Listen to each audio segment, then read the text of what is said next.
عمرك حسيت إنك بتحاول تتغير وفعلا تبدأ، لكن بعد شوية ترجع لنقطة الصفر؟ طيب لو قلتلك إن السر مش في الإرادة ولا حتى في الهدف، السر الحقيقي في عادة صغيرة جدا بتعملها كل يوم بس بتغير مستقبلك بالكامل؟ أهلا بيكم في قناة الكتاب في كبسولة، والنهاردة هنغوص في واحد من أهم كتب تطوير الذات في العصر الحديث، العادات الذرية لجيمس كلير. هنشوف إزاي تغييرات بسيطة جدا ممكن تقلب حياتك 180 درجة وتحول الفشل المتكرر لنجاح ثابت ومستمر. جاهزين؟ يلا نبدأ الرحلة. إزاي تغييرات صغيرة وبسيطة جدا ممكن تعمل فرق كبير في حياتنا؟ وقصة المؤلف نفسه كمان ملهمة قوي. إزاي بعد إصابة كانت ممكن تنهي حياته بنى نجاحه خطوة بخطوة بالعادات الصغيرة دي. فعلا هو الكتاب ده عامل زي دليل استخدام كده، بس عملي جدا للحياة، مش مجرد كلام نظري. هو بيجمع خلاصة أفكار من علم النفس والسلوك وحاجات تانية كتير بطريقة سهلة وممكن أي حد يطبقها. مهمتنا هنا إننا نستخلص أهم الأفكار والاستراتيجيات اللي بجد ممكن تساعد أي حد عايز يطور نفسه ويبني عادات كويسة، والأهم إنها تدوم. طب خلينا نبدأ بأول قانون بيقوله: اجعلها واضحة. الفكرة هنا من إن كتير من عاداتنا أصلاً بنعملها وإحنا مش واخدين بالنا. الوعي ده هو الشرارة الأولى، لازم تشوف العادة عشان تعرف تغيرها أصلاً. عشان كده هو بيقترح تمرين بسيط بيسميه بطاقة قياس العادات. يعني مجرد إنك تكتب لستة كده بعاداتك اليومية وتشوف كل عادة هل دي بتفيدك، بتضرك، ولا محايدة. الهدف بس إنك تلاحظ، مش إنك تحكم على نفسك. وفي فكرة تانية عجبتني قوي، اللي هي تكديس العادات. إنك تربط عادة جديدة بحاجة بتعملها كل يوم كده كده، زي مثلا لما تشرب قهوتك الصبح بعدها على طول تقرأ أذكار الصباح. السؤال هنا هو مش ممكن ده يخلي الواحد يحس إن يومه بقى زحمة أكتر، مهام فوق مهام؟ هو التوازن مطلوب طبعا.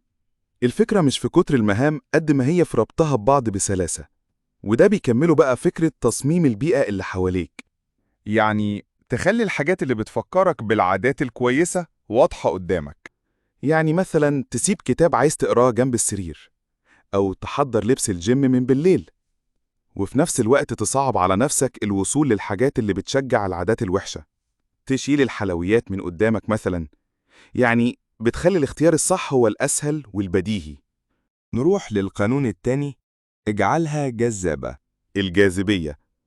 هنا بقى بتيجي فكرة ربط الإغراء، اللي هو تعمل الحاجة اللي مفروض تعملها مع حاجة اللي عايز تعملها.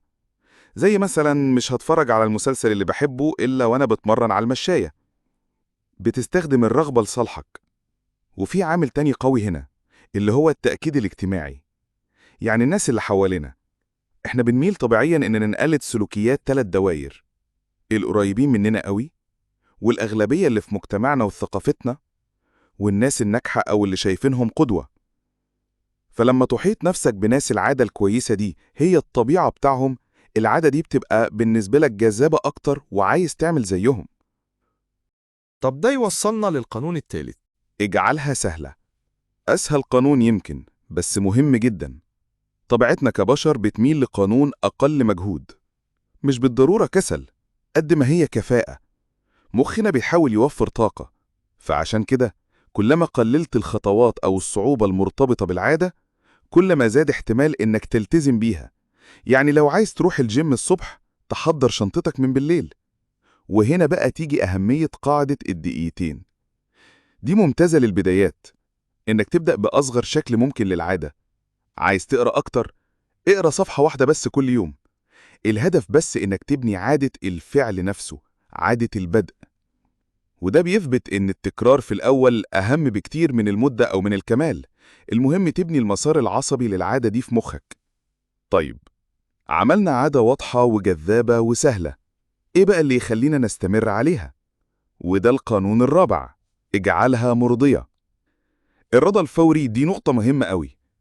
المشكلة إن مكافآت العادات الكويسة زي الصحة والنجاح بتيجي متأخر قوي. ومخنا للأسف بيحب المكافأة اللي بتيجي حالا دلوقتي. فعشان كده لازم نخلق إحساس بالرضا والنجاح بعد ما نعمل العادة على طول. زي إيه؟ أبسط حاجة هي تتبع العادات. تعمل علامة صح في نتيجة أو على أبليكيشن.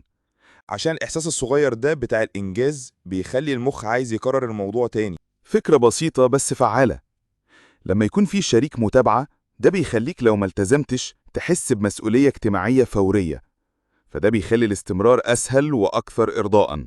كل دي أدوات عملية قوي ومفيدة، لكن كلير بيضيف حتة أعمق شوية. إنه بيركز على أهمية بناء أنظمة فعالة بدل ما نركز بس على الأهداف. الهدف هو النتيجة اللي نفسك توصل لها، النظام هو العملية اللي بتكررها كل يوم عشان توصل للنتيجة دي. أبطال الرياضيين مثلا مش بيركزوا بس على الميدالية، بيركزوا على نظام التدريب اليومي الصارم. الأنظمة هي اللي بتضمن النتائج على المدى الطويل. والنقلة الأكبر بقى في التفكير لما العادة دي تبقى جزء من هويتك. يعني بدل ما تقول أنا بحاول أكل صحي، تقول أنا شخص صحي. بدل ما تقول أنا بحاول أبطل تدخين، تقول أنا شخص غير مدخن. التحول ده بيخلي الالتزام جاي من جواك مش مفروض عليك. وقبل ما نخلص، في فكرة مهمة قوي بيشير ليها الكتاب، اللي هي هضبة الإمكانات الكامنة. اللي هو في الأول ممكن الواحد يبذل مجهود كبير وما يشوفش النتيجة، وده بيسبب إحباط لناس كتير قوي وبيخليهم يوقفوا. زي مثال مكعب التلج بتسخنه من درجة حرارة تحت الصفر ويفضل شكله هو لحد ما يوصل لدرجة الصفر، وفجأة يبدأ يسيح. المجهود ما كانش بيضيع في الأول، هو كان بيتراكم وبيتبني جوه. والتحدي الحقيقي هنا هو إنك تثق في العملية وتستمر في الشغل والممارسة حتى لو النتائج مش باينة قدامك دلوقتي. تستمر حتى ما تتخطى الهضبة دي وتوصل لمستوى جديد، وساعتها نتائج بتبدأ تظهر وبشكل كبير كمان. يعني الاستمرارية هي المفتاح. وده ممكن يخلينا نفكر في سؤال مهم: إزاي نقدر نحافظ على إيماننا بالعملية دي ونستمر في المجهود اليومي حتى لما تكون النتيجة النهائية لسه بعيدة ومش مضمونة؟ يمكن الإصرار على الفعل رغم عدم وضوح النتائج هو ده فعلا سر الإنجازات الكبيرة والمستمرة. في الآخر، العادات مش مجرد أفعال صغيرة بنعملها، دي في الحقيقة الطوب اللي بنبني بيه شخصيتنا وحياتنا واحدة واحدة. لو فهمنا وطبقنا القوانين الأربعة اللي اتكلم عنها جيمس كلير، نخلي العادة واضحة، جذابة، سهلة ومرضية، ساعتها مش بس هنغير تصرفاتنا، احنا هنغير هويتنا نفسها. والسر الحقيقي هو الاستمرارية، حتى لو مفيش نتائج واضحة في البداية. زي ما قال المؤلف، النجاح هو نتاج العادات اليومية، مش مرة واحدة خارقة. فإيه أول عادة صغيرة ناوي تبدأ بيها من بكرة؟ اكتبها في تعليق علشان تكون أول خطوة حقيقية للتغيير. ولو لسه مش مشترك في القناة، اشترك دلوقتي وفعل الجرس علشان يوصلك كل ملخص جديد يخليك أقرب لنسختك الأفضل. وافتكر دايما، التغيير الكبير بيبدأ بخطوة صغيرة لكن ثابتة.